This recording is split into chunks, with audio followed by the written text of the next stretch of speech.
So I'm going to show you, if you have an 86 Kawasaki Voyager, 86 2003 I believe, but mine's an 86.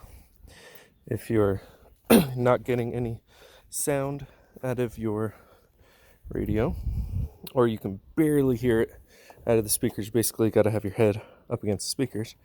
You got to take your radio out, disconnect everything, pull your plate off. There's two little screws that hold that little velvet thing on. Mine was already ripped. Make sure you pop that off underneath. Right, it'd be like that little guy and that, where is it, that one. So make sure you, or I'm sorry, it's these ones on top. I'm sorry. Pop your cover off with screws that go around the sides. Then there's one right in the middle. Then you're gonna have two holding in these sides, two holding in on that side. You pop these little covers out, just snap them off. These whites slide out. That is your screw. Mine is missing and I'm trying to find it inside here.